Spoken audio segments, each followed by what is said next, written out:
গত ১৫ বছরের কথা বিশ্লেষণ করি, তাহলে বাংলাদেশের নারীরা কতটা এগিয়েছে তার কয়েকটা উদাহরণ, যে তারা কোথায় যায়নি। তারা হিমালয়ে উঠেছে, সমুদ্র পার হয়েছে, বিচারের বিভিন্ন আসন, জনপ্রশাসন, পুলিশ, আর্মি, সমস্ত জায়গায় নারীদের এত বিচরণ কিন্তু আগে ছিল না।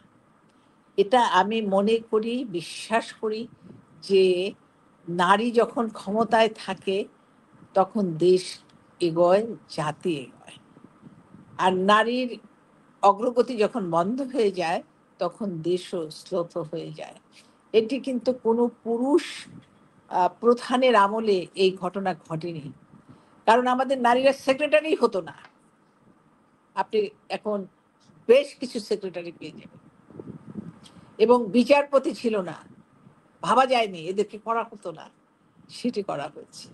কারণ এটি রাজনৈতিক সদিচ্ছা ছিল বলে এটি সম্ভব হয়েছে। এবং রাজনৈতিক সদিচ্ছা ছাড়া কিন্তু এগুলো হয় না। কিন্তু এখন কি হচ্ছে, আমরা কিছুক্ষণ আগে আলোচনা করেছি বিভিন্ন জায়গায় কিভাবে নারীদের আজকে সন্ধ্যায় আমার একটা দাওয়াত ছিল, ইফতারি। সেইখানে এক মা কাছে ফোন আসলো। তার মেয়েটা একটু স্বাভাবিকভাবে চলে।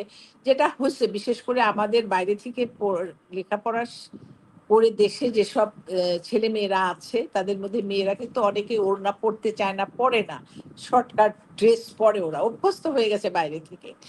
তো সেই মাকে ফোন করে আরেকজন বলছে তার খালানা somebody কেউ, যে তুমি তোমার মেয়েকে কিন্তু একটা ওড়না বা হিজাব পকেটে দিয়ে দিও। এখন কিন্তু দিন খারাপ, মান, সম্মান ইত্যাদির কথা এটা যেন মাথায় পেঁচিয়ে বা প্রয়োজনে যেকোনো জায়গায় যেন সে এটা পড়তে পারে। বিপদ ডেকে না আনে। খেয়াল করছেন যে কথাটা আমরা শুরুতে বলছিলাম যে আমরা সবসময় মেয়েদেরকেই শাসন করি। যে বলি হুম, যে এটা করো, ওইটা করো, এবং আমার চোখের সামনে আমি দেখলাম। এখন আমি কি করি? আমি অপদস্থ হবার ভয়ে মনে হয় থাক, একটু মাথায় কাপড় দিলে ক্ষতি কি? আমার ধর্ম তো এটা আছে।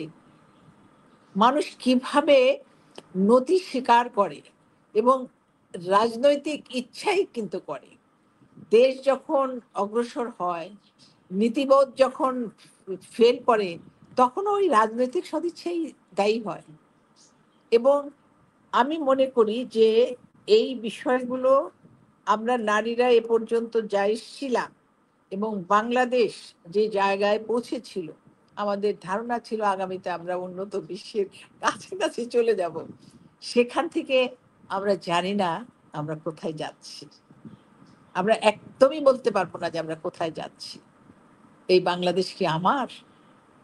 আমি যদি একজন অসাম্প্রদায়িক বাঙালি হয়ে থাকি, আমি কি এখন দাবি করতে পারবো যে এই বাংলাদেশ আমার শুধু? না, পারবো না। এখন বাংলাদেশ বহু খণ্ডে বিখণ্ডে বিভক্ত। তবে আমি বিশ্বাস করি, আমি আশাবাদী, বাঙালি অমিত সাহসী একটি জাতি, তারা আবার ব্যাক করবে। ব্যাক না করে পারে না। এটা সম্ভব না। কারণ ঠিক। বাঙালি সেই অমিত শক্তিধর সাহসী জাতি, যারা ৯ মাসের যুদ্ধ করে একটা দেশ স্বাধীন করতে পারে।